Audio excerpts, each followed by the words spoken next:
Aleksandrai, ar ilgai reikėjo įkalbinėti Remigijų pereiti į ultradistancijas? Ir ar tai tavo projektas buvo, ar labiau jis norėjo? Iki šiol nenori pereiti, man atrodo. Jis nori grįžti, aš kiek girdėjau, į maratoną vėl. Ir visą laiką sako, dar, 50 dar, bet iš 100 kažkaip jį reikia įtraukti.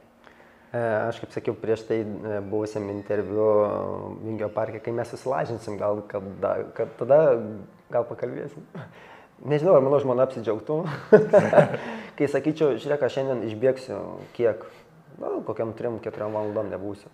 Vaikai auga be tėčio, nes tėtis bėgioja kažkur. Čia iš tos serijos, kai turėjau pavasarį ten truputėlį spazmą ir su dviračiu pradėjau minti truputėlį, ten savaitę užteko paminti, bet sako, o kaip tu čia gražiai atrodai, apsirengęs viską, vis tiek sako, gal tu nori su dviračiu minti, sakau, tu tikrai to nenorėtum. Nes sako, kai išvažiuosiu ryte, 7 vakare. O kiek stipriai nuo maratono pereinant prie 100 km apimtis padidėja elitiniam lygyje, treniruočio apimtis? Jis čia... Dvigubėja ar nėra taip to lygiai? Aš manau, kad su plius minus tokios apimtis ir lieka, galima ir pasiruošti 100. Tiesiog reikia keletą kartų prabėgti, nes kad raumo suprastų, kad kūnas suprastų, ko iš jų. 100 km treniruotėj? Ne.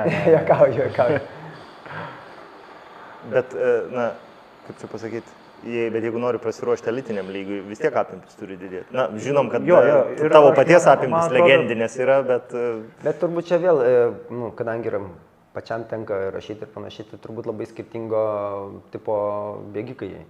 Vienam gal reikia didesnių apimčių, kas Sanis yra, tarkim, variklis, kitas galbūt, pasvajokiam, dabar, kabutėse, aš šiek tiek esu greitesnis, galbūt man mažesnis, bet tiesiog, kaip pavyzdys, specifiškai prabėg 50-60, tokį longraną ir gerai būtų, jis per kilometražą, gal per kitą prizmę eičiau, tai čia labai individualu turbūt, reiktų tiesiog ieškoti, kas kaip prieina. Tas pats Rauilis, jis irgi apimtis jo nėra tokia, kad jau ten būtų kaip Sanis, bet bėga. Ja. Labai individualu, reikia parinkti savo atstumą. Tiesiog, kiek žinau, vienas maratonininkas olimpietis, ten pas jį kilometražas 100 ar 120 per savaitę ir jisai ten vos ne elitui. Aš 100 km per savaitę turėjau kilometrą, bet kažkas gali 6 valandas bėgti ar ne su tokiu kilometražu. O tu turi Remigijau kokią, pavyzdžiui, svajonę 50 km bėgime, kurią išpildęs jau galėtum užbraukti ir užtenka? Svajonė kokia būtų? Prabėgti po 3:20. Tada galėčiau sakyti, galėčiau eiti toliau. Po 3:20 kiek čia išeitų? Įdomesnis skaičius. Apie 3,6, 3,5. 2,6. Oi, 2, atsiprašau, 2. Aš jau matai, link 100. 500 km. Ar tai gali nutikti šeštadienį, ar dar per anksti? Pašnekėsim rytoj, ne? Į priekį niekas nesako. Aš esu, ką žinau, aš visą laiką, savo rezultatais esu realistas, nemėgstu įsišokti ir labiau mėgstu, kai nustebina pats save kartais. Neslėpsiu, mano tikslas yra, nes kaip ir prieš tai minėjau, kad visą laiką lieku antras, kur maratone 50 km, kur antras esu per tą plaukelį, kur pusę maratono, ačiū Dievui, kažkaip pavyko įrodyti ir norėtųsi tą tokią kartelę, tą prakeiksmą nuimti. Bet planas kažkoks yra, kokį peisų, pavyzdžiui, planuoji pradėti. Vis tiek turi galvoj susidėliojęs. Greičiau negu Sanė. Nes Aleksandras ar negarsėjo, kad kartais per greit pradedi? Bet aš labai lėtas, ta prasme, aš skaitau, kad aš nesu šimtukininkas. Man per lėta distancija. Turi būti maratonas iš 2:20 minimum, kad bėgti gerai 100. Bet aš manau, tai dar tavo stiprybė, ką tu turi, tai turi va čia. Kas labai turbūt svarbu, kitas gali būti labai greitas, bet jeigu galvoje nesusidėliosi,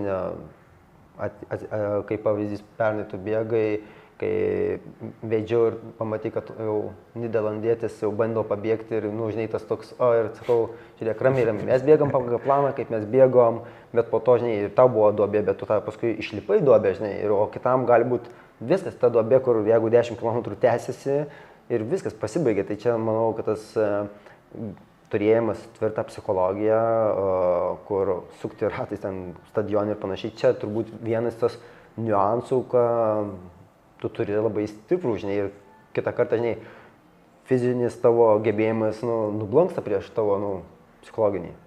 Tai sakau, šitoj, manau, tose ultrose, kas turbūt ir svarbiausia, ir nežinau, mane parą pastatytum, tai aš nežinau, kuo tai baigtųsi, nors ten pusė bėgi panašiai, atrodo, tu esi stiprus, o ten pastatyk ir nežinau, kuo baigtųsi, galbūt aš būčiau tarp tų, kur labai palūžęs būčiau ir sakyčiau, Sanė, nežinau, ką tu darai, bet aš manęs ten daugiau gyvenime nematysiu. Daugiau gyvenime šis nebėgsi.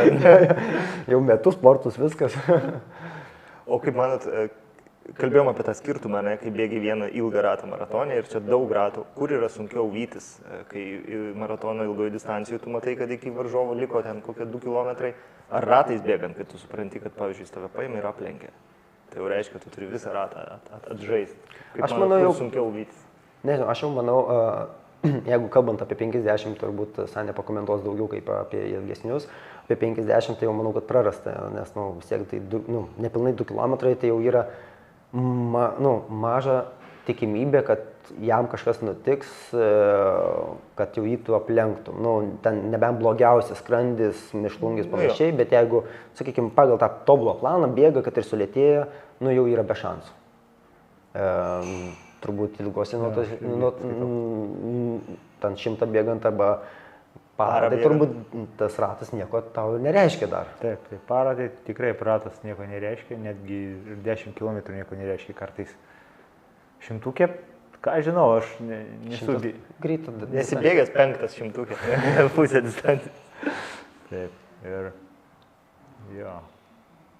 Bet jeigu tu turi omeny, kad tu kiekvieną, kas 10 minučių matai savo varžovą, sakykim, jūs prisilinkėt ir tu matai tą tašką ir visą laiką tu tikrai matysi prasilenkia.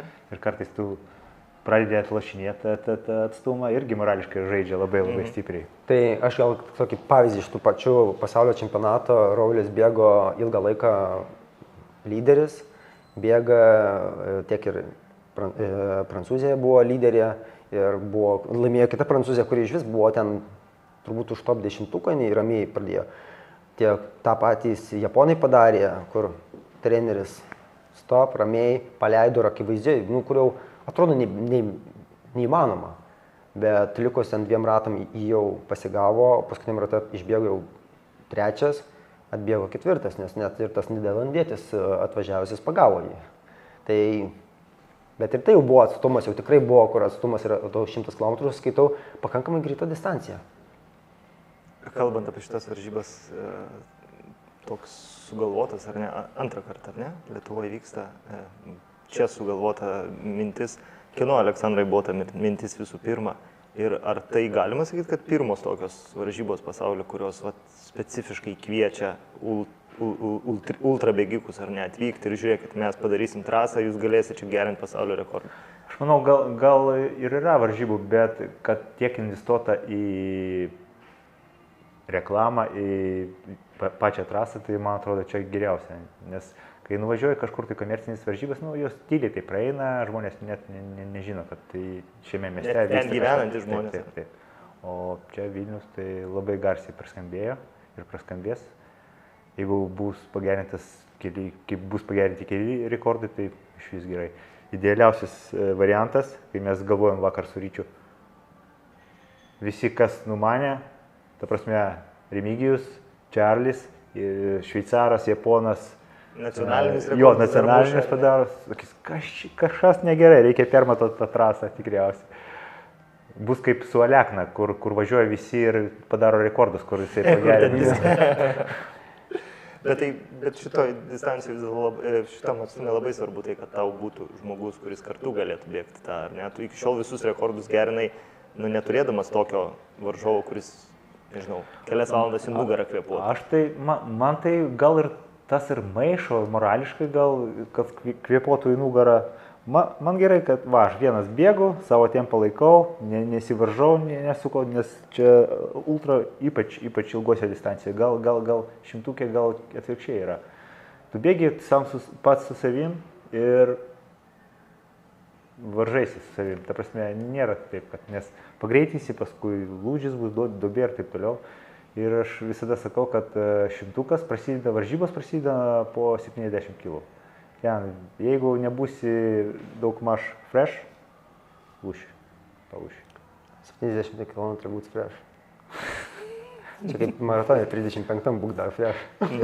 Nėra buvę? Tos sienos vadinimas yra nebuvę. Yra nebuvę. Yra nebuvę, yra ir buvę. Bet kad fresh, tiesiog ten įsijungia kažkas kitoks Remigijus, kitas Remigijus. Sąlyginai fresh, aišku. Ja, aš juokauju. Ir Remigijau, tu dabar esi kažkiek įsitraukęs ir į trail bendruomenės reikalus, ir į šitą ultra bendruomenę. Ką tu manai, ko trūksta šitokiems bėgimams, ultra ant plento, kad jie galėtų pasivaržyti su to dabar pastaruoju metu labai populiarėjančiu trailu? Ne tik Lietuvoje, bet ir, nežinau, pasaulyje. Ar čia tik pinigų klausimas yra? Labai geras klausimas. Šiaip bėgti plentu tai vėl gerai, kažkada tu labai seniai, Sanė, sakei interviu kažką apie trailą, kad tau labai patinka skaičiai. Esi sakęs. Turi žmogus mėgti skaičius. Trailo yra kitokie niuansai. Ten daugiau yra skaičiai. Yra skaičiai, bet ten labiau skaičiuoja up-down. Ten kitokie skaičiai. Ten, kaip sakau, kai tu plente bėgi, ėjimas jau yra toks jau neviltis. Nelygis, ar ne? Neviltis jau reiškia, viskas tau. Sunku jau. O trailė tu, jeigu eini, tu žinai, kad taupo jėgas ir viskas gerai. Taip, galbūt, žinai, trailininkai ima power hikinimu vadinu. Jo, ima power hikinimu. Jo, power hikinimu, atsiprašau, kad pataisėjai. Bet galbūt, kam patinka skaičiai, man asmeniškai patinka skaičiai, aš tą patį trailą bėgdamas, man patinka skaičiai, matyti, kas kaip vyksta, bet plentu man labiau patinka, nes ten tu gali labiau kontroliuoti. Kalnuose tu to negali sukontroliuoti, kas iš to, kad tu ateisi ir tavęs laukia kilometras vertikalių. Ir ką tu nori daryk.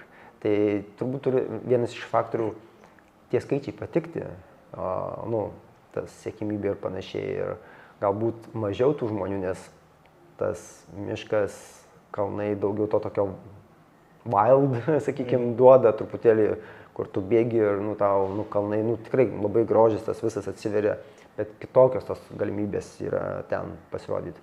O čia daugiau linkęs tam turi būti. Čia tas pas kaip ir maratoną ne visi bėga, kuriems... O čia reikia labiau atsiduoti treniruotėm?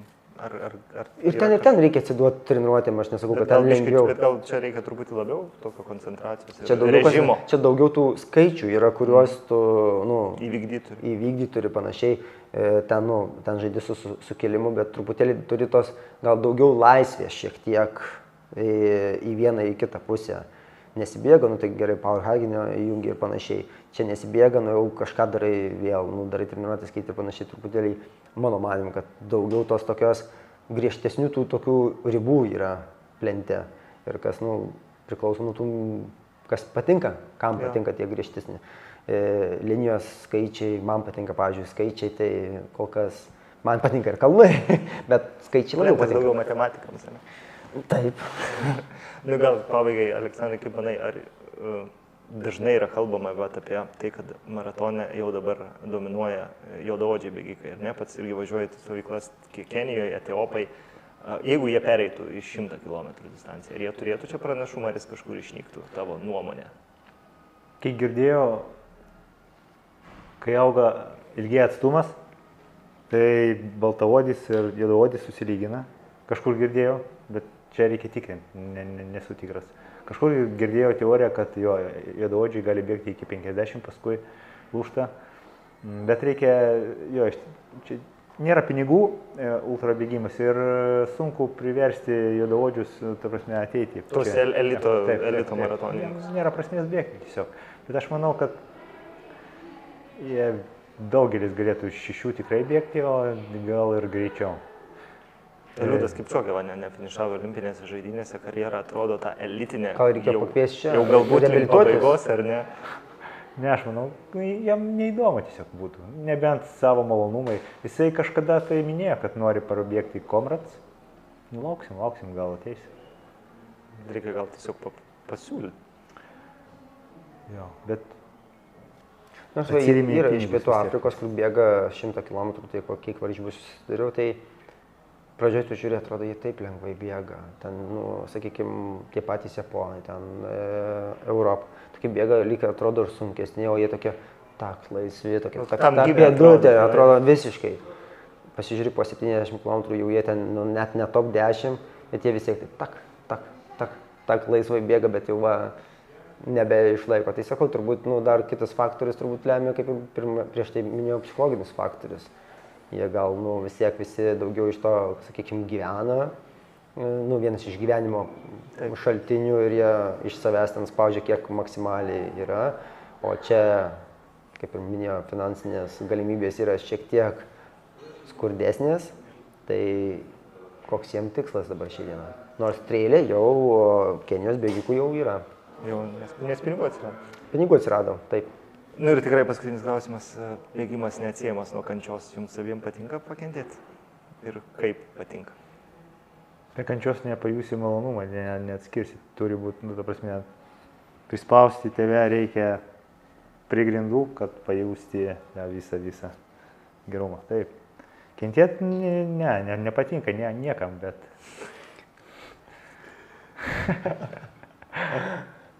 bet kartais reikia.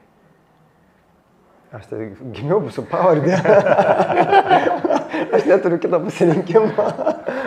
Gal ir nenorėčiau, bet pavardė įpareigoja. Turbūt gal, kai tu esi pasiruošęs, tai tas kentėjimas yra visiškai kitoks. Tai yra savo tiesiog galimybių įrodymas, kada tu esi pasiruošęs. Galbūt, kai nesi pasiruošęs ir tas kentėjimas yra, tada tai tikrai yra baisus dalykas. Bet kai tu esi pasiruošęs ir ten tau nutinka ta jau sunkia akimirka, bet dar sugebė priimti ją kaip natūralų procesą iš to tą kančią ir panašiai.